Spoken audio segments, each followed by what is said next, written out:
వైభవంగా గణేష్ చతుర్థి కార్యక్రమం జరిపించుకోవడానికి అందరూ కూడా ప్రజలు కూడా ఈరోజు సంసిద్ధమయ్యారు.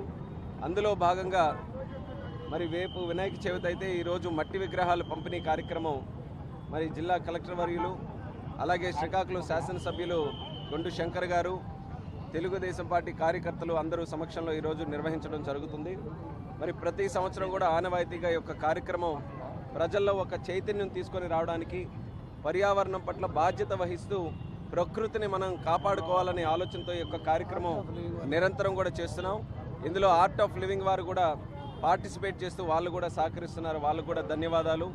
ప్రకృతి అనేటటువంటిది ప్రతి ఒక్కరి తాలూకా బాధ్యత. అందరూ కూడా సమిష్టిగా మన తాలూకా ప్రకృతిని మనం కాపాడుకుంటూ కేవలం మన కోసమే కాకుండా భవిష్యత్తు కోసం కూడా మనమందరం కూడా కాపాడి సంరక్షించుకోవాల్సినటువంటి అవసరం ఉంది. ప్రకృతి కానీ కన్నెర్ర చేస్తే దాని పరిణామాలు ఏ రకంగా ఉంటాయనేది ఈరోజు విపత్తుల రూపంలో మనం చూస్తున్నాం. విజయవాడలో వచ్చినటువంటి వర్షాలు కానీ లేకపోతే వాయునాడులో వచ్చినటువంటి వర్షాలు కానీ ఇలా అనేక సందర్భాల్లో విపత్తుల రూపంలో ప్రకృతి తన తాలూకా ఆగ్రహం కూడా ప్రజల మీద చూపిస్తుంది. అటువంటివి మనమందరం కూడా తగ్గించుకోవాలనంటే ప్రకృతిని బాధ్యతగా మనమందరం కూడా చూసుకోవాలి. మరి అందులోనే మట్టి విగ్రహాలు పంపిణీ కార్యక్రమం గతంలో కూడా ఎప్పుడు చేసినా సరే శ్రీకాకుళంలో ముఖ్యంగా శ్రీకాకుళం కార్పొరేషన్లో ప్రజలందరూ కూడా చాలా ఆనందంగా దాన్ని స్వీకరిస్తూ గ్రాండ్ సక్సెస్ చేశారు. ఈరోజు కూడా ఈ యొక్క కార్యక్రమం ద్వారా సుమారు 30,000 విగ్రహాలు పెట్టాం. అన్నీ కూడా చాలా పెద్ద ఎత్తున ప్రజలు కూడా దీన్ని ఆనందంగా స్వీకరిస్తూ ముందుకు నడిపిస్తున్నారు. అదే రకంగా ఎన్ని రోజులు వ్రత కార్యక్రమాలు చేసినా సరే ప్రతి ఒక్క రోజు కూడా బాధ్యతగా కార్యక్రమాలన్నీ కూడా చేయాలి. ప్రభుత్వం తరపున తీసుకోవాల్సినటువంటి చర్యలన్నీ కూడా తీసుకుంటున్నాం. ఇప్పుడే కలెక్టర్ గారితో కూడా చర్చించాం.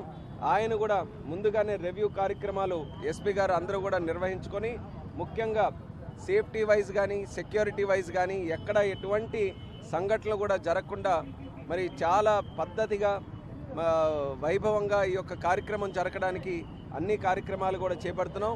శ్రీకాకుళం కార్పొరేషన్లో సుమారు 4 పాయింట్లు పెట్టాం. విసర్జన కోసం 4 పాయింట్లు పెట్టాం. అలాగే ప్రతి మండలంలో కూడా ఒక పాయింట్ పెట్టి అందరూ కూడా నదిలో కానీ ట్యాంకుల్లో కానీ వెళ్ళకపోయినా సరే క్రేన్లు పెట్టి మరి ప్రత్యేకంగా అవన్నీ కూడా నిమజ్జనం చేసేటటువంటి కార్యక్రమానికి మొట్టమొదటిసారిగా శ్రీకారం చుడుతున్నాం. ఇది భక్తులందరికీ కూడా చాలా ఉపయోగపడేటటువంటి విధంగా ఈ యొక్క కార్యక్రమాన్ని కూడా చేస్తున్నాం. అందరూ కూడా చక్కగా జరుపుకోండి. ఎక్కడ కూడా గొడవలు లేకుండా సాధారణంగా చూస్తున్నాం. పర్మిషన్స్ ఇచ్చేటప్పుడు కానీ గ్రామాల్లో విగ్రహాలు పెట్టేటప్పుడు కానీ అప్పుడప్పుడు కూడా కొన్ని కార్యక్రమాలు జరుగుతున్నాయి. కొన్ని ఇబ్బందులు వాళ్ళు ఎదుర్కొంటున్నారు. అటువంటి విధంగా కాకుండా ఇదంతా కూడా ఒక సాంప్రదాయబద్ధంగా ప్రజలందరూ కూడా బాగుండాలని లోక కళ్యాణం కోసం మన కోసం చేస్తున్నటువంటి కార్యక్రమంలో ఎక్కడ ఎటువంటి సంఘటనలు జరగకుండా అందరూ కూడా కోఆపరేట్ చేయాలని జిల్లా ప్రజలందరికీ కూడా తెలియజేసుకుంటున్నాను. ఎక్కడ ఏ ఇబ్బందులు ఉన్నా సరే ఇమీడియట్గా మరి పోలీసులకి కానీ ఎవరికైనా తెలియజేయండి.